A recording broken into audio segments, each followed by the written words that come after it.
Hello, and welcome back to Through Imperial Eyes, the show. I am your host, Braydon Leadbetter. How are you? I'm alright. I'm Jackson Daleen. Hey, Jackson Daleen. I'm hanging out. I'm doing good. How are Me too. you? I'm okay. I'm very tired because I actually have to leave my house to go to work now. Gross. Which I haven't had to do for the past year. I've been doing that the whole time. Yeah. But yeah, lots of new things in my life, of course, which I will talk about. But what has been going on with you for the past week since we talked? Not a crazy amount. I'm trying to think, just Star Wars wise. I think at the end of, I'm trying to win a signed copy of Ronin. Oh yeah. Emily Camden, who is the author of it, is doing a giveaway Sunday, and I'm trying to win it. And I don't think I will. But if I don't, I'm just gonna go out and buy it. Yeah. Like literally, I'm waiting for Sunday for the winner, and then once it's announced, I'm gonna get up and walk to Barnes. Okay, Barnes and Noble. Here we come. Yeah. That's about it. Other than that, I am about 3/4 done with Heir to the Empire. And I'll probably take a break with that trilogy to read Ronin, and then I'll jump back into the trilogy. Dude, I've had no time to do any extracurricular Star Wars activities. I just do it in like my 15-minute breaks at work, and I'll like pound a chapter or two, and the next thing I know, I'm like, wow, I'm like 300 pages into this, and I'm like, what? When did I do that? And I'm like, I guess just that racks up over time of just kind of inching it away, but. Yeah, I haven't had time to like do anything else. I haven't watched anything. I still haven't watched Terrifying Tales. I still haven't listened to Star Wars Sounds. I actually just checked that out. It's actually kind of cool. I did listen to I think it was Full of Sith that did it, but they had an interview with Emily Mako Camden about Star Wars Ronin. That was a non-spoiler kind of interview and talk about it, and it was really interesting. Made me really want to read Ronin a lot more, just on kind of the she talks about like the inspiration she takes, and it actually, remember that little like summary snippet that came out a little while ago, and we were like, what does this mean? She kind of elaborates on that and like what it actually like is taken from, rather than like the lore we're gonna get, but like how it's all inspired from like Japanese historical take, and how like that is what's influencing the Star Wars, rather than it being here's all the metaphors from Star Wars that we took. It's like, no, here are the new metaphors based off of the Japanese history. It was really cool. It was really interesting. So it's made me very excited to read the book. Cool. That's about it. What about you? Well, I started a new job this week. I am a director at the YouTube channel VAT19 now. Kind of cool. Awesome. Kind of fun. Very early days still, so still getting used to everything and getting used to how everything works there. But very exciting stuff. If you ever want to check me out on the YouTubes, you'll be able to see things that I do in the video world sometimes over there. But Star Wars wise, man, I haven't done much. I was able to get all of my Star Wars belongings organized onto a nice little shelf with all my Black Series figures, my books, my art of books. What else do I got? My Funko Pops are on there. Got my Grogu, got my Babu.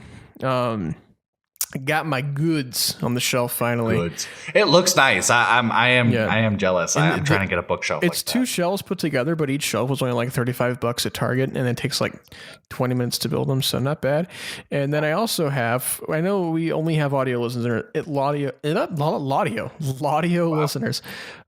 audio listeners for this episode, but I have a new backdrop for whenever we do video stuff. So that's also exciting. But things that I've watched or read or done is going to be about zero. I have not done anything trying to switch my life to this whole new schedule and pattern of doing things. It's hard to fit Star Wars in there, unfortunately. But things are starting to slow down finally, and I'll have some time to really dig into stuff I want to dig into. But other than that, things are going. They're going good. Chilling. That's cool. That's what's up. Well, let's get some news going here. Yeah, we've got just a couple pieces to talk about, but I think there's some cool pieces that we'll have some neat discussions about. So I'll start it right off, and we'll announce that the art of Star Wars Visions will be coming here soon within the next year. Well, a little sooner than that, but Nerdist announced that the art of book, the art of Visions, from Zach Davison, will be released April 12th, 2022. So just next spring. Not yeah, too bad. Trying to think how many months that is, but I don't want to think about numbers. 6 months away. Is it 6? Roughly. But yeah, so it'll be coming soon. Quote, the 200 plus page book celebrates the anthology series, The Art of Star Wars Visions. Features concept art, designs, and storyboards from the Star Wars Visions animation studios. Those studios include Kamikaze, Doga, Studio Colorido, Geno Studio Trigger, Kinema Citrus, Production IG, and Science Saru. Basically, this book will serve as a full color comparison to the animated Companion. series. Companion, I'm sorry, yeah.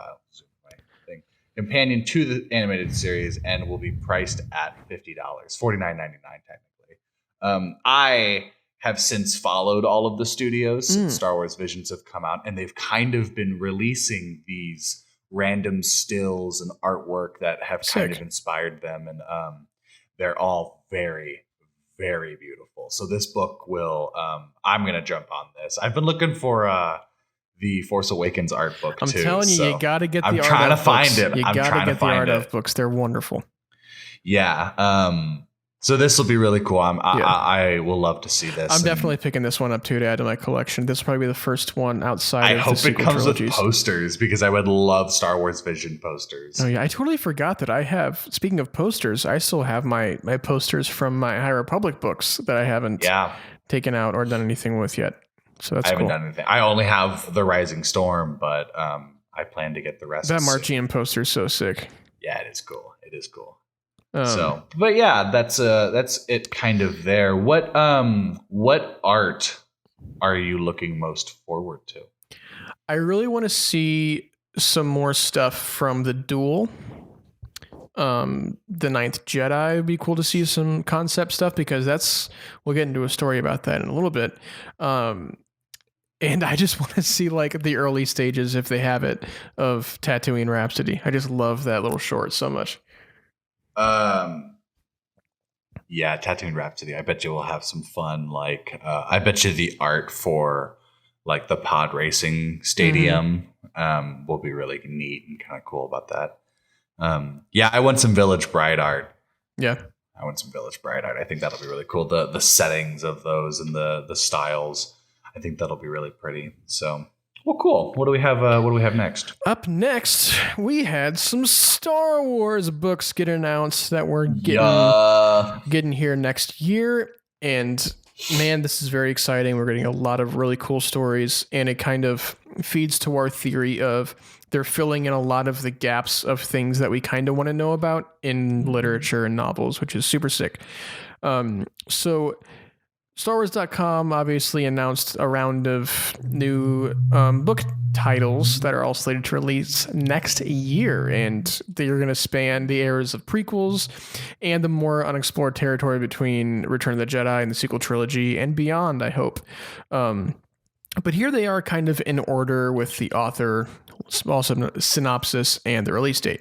So first we got Shadow of the Sith by Adam Christopher. That'll take place post Return of the Jedi with Luke and Lando, and will explain a lot of unanswered questions from The Rise of Skywalker. Obviously probably dealing with the Ochi stuff that we hear about, and they're fleshing a lot of Ochi out right now in the Vader comics. So I think once the book is out, we'll have like the backstory of Ochi leading up to this book. And we'll find out a lot more about Luke and Lando's, I think, reasoning behind their search for the Sith artifacts and that kind of thing. But that will be out on June 28th, 2022. So we got a little bit still, unfortunately. Next up, we have Brotherhood by Mike Chen, which will be a novel about Obi-Wan and Anakin's relationship during the Clone Wars. I think this is super sick. And I think the more you flesh out Obi-Wan and Anakin, you cannot over-flesh them out, I don't think. Yeah. Because their relationship is so important to the core of Star Wars, like as a whole. Yeah. You can really show how much each of them affect each other. Yeah. And it makes that magnum opus hit so much. Absolutely. Yeah. And that will be out May 10th, 2022. And next up, we got Stories of Jedi and Sith. And it's going to be a collection from various authors, both returning and new to Star Wars. I'm guessing these will be kind of like the from a certain point of view kind of thing, but maybe with Jedi and Sith. But that will be out on June 7th, 2022. And lastly, we have Padawan by Kirsten White, which will give us a story about not Anakin. Give us a story about Obi-Wan in his early days as a Padawan under Qui-Gon Jinn. I really hope we get some Master and Apprentice vibes in there. I have yet to read Master and Apprentice. I started it a while ago, and I'm not too far into it. But this book makes me want to read it. I would love I would honestly make my own trilogy of like doing Padawan, Master and Apprentice, but then finishing it with Phantom Menace. Oh yeah. That'd be really sick. But this one will be out on July 26th, 2022. So obviously next summer is going to be a big Star Wars literature summer. We're going to have a lot of reading to do next summer. Well, and I can only imagine what High Republic's going to come out. Oh my God. We're going to have that's to going to be the first half of the year. Yeah, literally. Oh my gosh. But yeah, super, super, super exciting. Again, I'm super stoked that I knew they had to expand upon the Luke and Lando thing. I'm glad that we're getting stuff from the sequel trilogy. I'm glad we're kind of advancing the points that were made there, because then I think once they do all the backstory stuff, they can go forward. I think it'll allow a lot of people to understand and maybe come around to the sequel stuff a little bit more. They're Clone Warsing the sequel trilogy. Yeah. They're just filling in all the space to make it all seem like intricate and kind of in the same aspect that Clone Wars is a really good supplement to watching the prequels and like really fills in some gaps that kind of make you dislike the prequels. And I really hope they do the same thing with the sequel trilogy in these books and kind of take move forward. Take the whole stigma of hating the sequel trilogy out, which will never happen. But I mean, y'all got to get over it. I'm sorry, y'all got to get over it. Did you see what what country was it? A Disney Plus Twitter account. Yes, my favorite country, Disney Plus. It may have been South America, one of those countries, but they tweeted something. It was like slander against the sequel trilogy. It was like the red flag meme, and the quote was, "I like the sequel trilogy." Oh, and people were just like, honey. Whoa! It's like, all right, easy there, Barcelona. Like, yeah, geez, I didn't see that. No, it was just, I think it was today actually, but people were just like, interesting take, Disney. I disagree. I hate that it's just like a fad to dislike the sequels now. Like it's just like the cool thing to do. But like that's what happened to the prequels. That's just true. Like everyone collectively was like, that sucks, and then it was like, actually, does it suck? And people were like, yeah, it does. And then obviously we got over time and we were able to kind of expand that. But I think the general thought of just like the movies, there's just that like it's cool to hate them, but then like there's the people who actually, I guess, paid attention and understood what was going on. Saying about. Well, I didn't even know that the prequels didn't have good reception until like pretty late in life. Like, oh yeah, I didn't know people didn't like the prequels until I got on the internet, because I loved the prequels as a kid. Yeah, I'm trying to think when was I fan service cognizant. Yeah, I think I was just like surfing YouTube one time and like something came up like why this Star Wars prequel trilogy are the worst movies of all time. And I'm like, what? People hate that? Disrespect to my boy Obi-Wan? Yeah, and then I heard about the whole. Have you seen The People versus George Lucas? No, but I've watched if you ever just want to see, like, I think this is something that if fans did it for the sequel trilogy, I would just laugh because it's just so stupid. But it's basically a bunch of people, like a bunch of celebrities and people. It's like a documentary essentially of them talking about why the prequels suck so bad and how like George Lucas owes them something and ruined their childhood because he made the prequels. Because the dude doesn't know how to write dialogue. He had so much to do. Like, I'm sorry he couldn't fit it in a line or two. Yeah, I'm not a huge fan of that little documentary. It's just rough to watch. But I haven't heard of it. I really hope that, kind of circling back around, I really hope that these novels kind of bring people around on the sequel trilogy a little bit. I think the Shadows of the Sith will be the one that I think a lot of people are curious about. But it's an era that we don't have a lot of Luke info, you know, especially pre-hiding. Yeah. I would love to see the actual. I hope this book depicts it too, of like the actual moment of Luke, like starting to really kind of be like, wow, this is really all for nothing, and start to kind of disregard his beliefs, and I hope the book starts with Mandalorian season 2 Luke, and it ends edging us like closer to Last Jedi Luke, Ooh, yeah. And that it's kind of that turn, and like obviously it's before Kylo, but is it like Grogu's on their mission with them? Grogu shows up, like he's got a little cameo. What the hell is that? And be like, oh, that's Grogu. What's a Grogu? Wouldn't it be hilarious if Luke could never get his name right? Like just as like a running bit. They canonize Baby Yoda. That's Baby Yoda. That's Gingo over there. That's Gringo. Gringo. Hey, Gringo, get over here. Get like a hologram, he gets a call from Mando, and it's just like, quit mispronouncing my son's name. All right, I'll bring back your Grongu in a little bit. Your Bing Bong. I got your little green thing here. I got your Bing Bong. All right, what do we got next here? So up next, we've got some news about Obi-Wan Kenobi. Kumail Nanjiani has talked about his substantial role in the Obi-Wan Kenobi show. He spoke to Empire, LOL, about his substantial role, quote unquote, in the upcoming series, leaving behind some very interesting seeds for fans to pick up.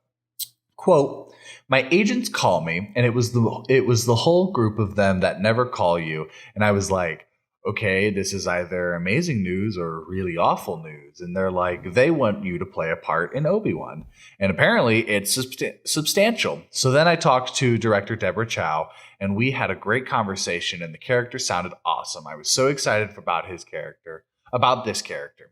We haven't seen this exact thing in Star Wars yet. This is like a new version of a type of Star Wars character we've seen before, and she was trying to sell me in on it. And I was like, I was gonna do it before the conversation. That's end quote. Continuing on with him though, I heard Ewan McGregor was super nice, and then we got to know each other a little bit, just hanging out and talking. And then there was this weird moment where I'm talking to Ewan, and they yell action, and he started talking to me, and I was like, oh, I'm talking to Obi-Wan right now. This is not Ewan McGregor. This is Obi-Wan Kenobi that I'm talking to. My character is supposed to be a little intimidated by him, and I was a little bit intimidated, and I was a little bit intimidated. It's effing Obi-Wan Kenobi. What are you gonna do? That's end of the whole quote. But what do you think Nanjiani is gonna be? This is, I don't know, because Talk of the Town right now, and you even said it earlier, was the Inquisitor option, which I get it, but not everyone in this show can be an Inquisitor. I agree. I honestly think he might be.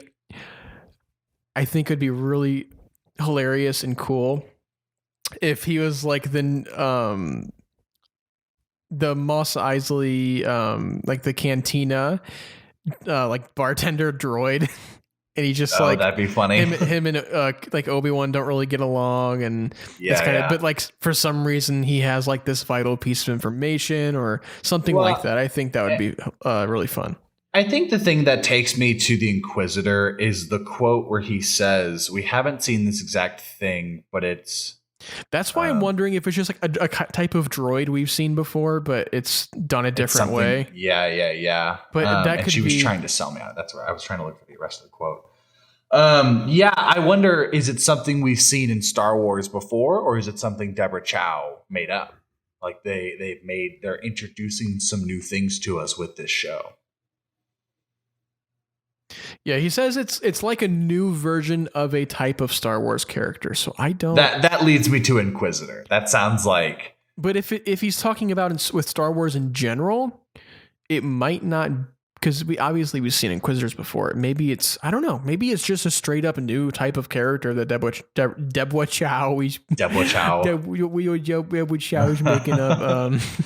Oh my God. This is a quick anecdote, but the other night Alexis was telling me about some Lifetime movie, and I looked up the movie to just look it up and be curious, and Deborah Chow directed it. It was some Lifetime original. It was like a whole anthology series. And I saw it and I yelled, and I was just like, she's hot, top dollar now. Yeah. She's gonna be employed for the rest of her life. Yeah, right. With what she's doing.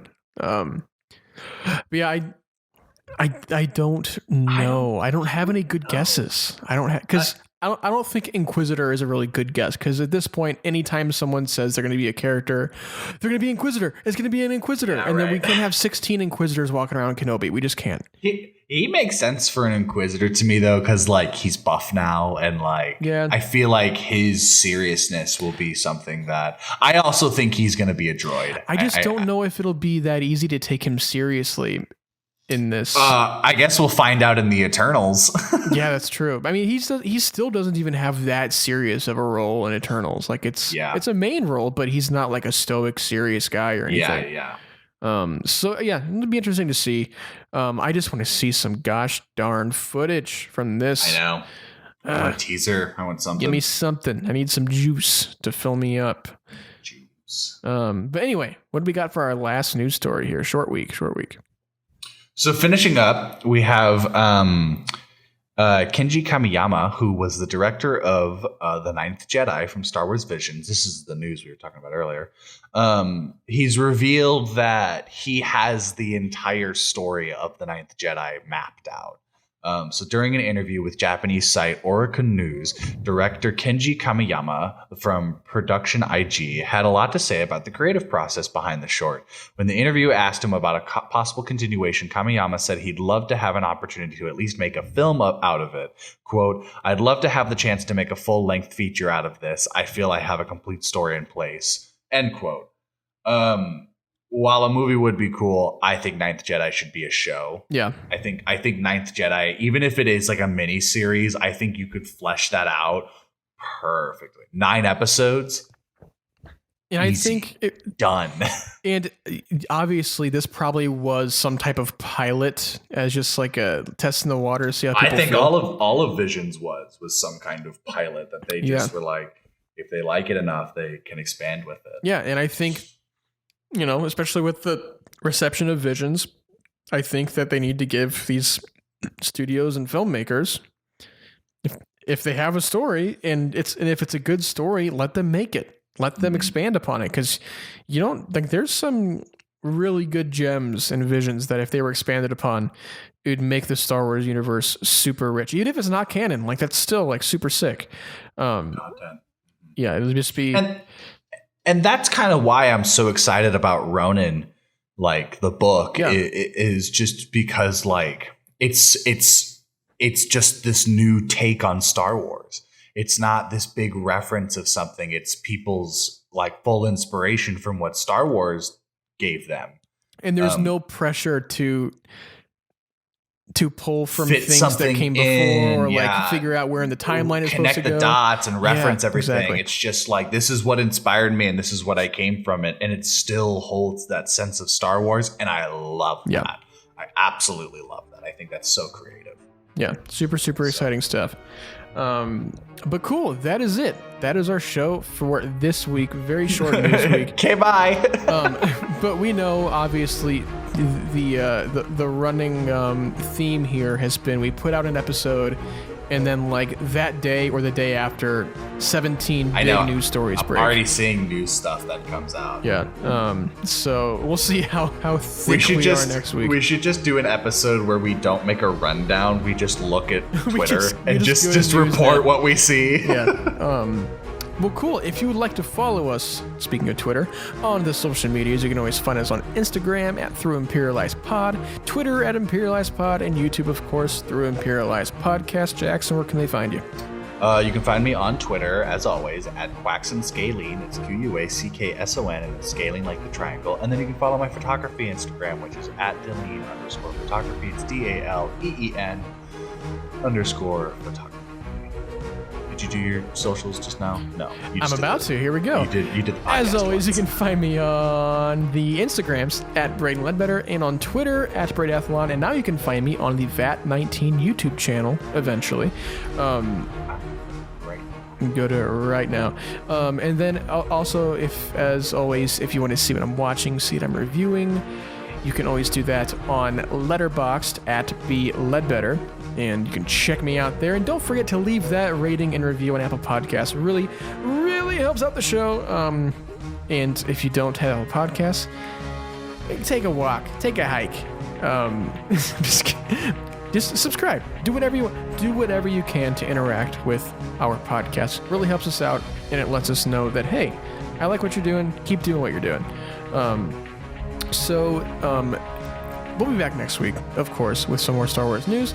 And don't forget to check out the rest of our episodes. Every single episode. We got like 50 of them. Just go to episode 1, click play. Just find one. Yeah, and do all that. But until we see you next week for some more Star Wars news, may the Force be with you.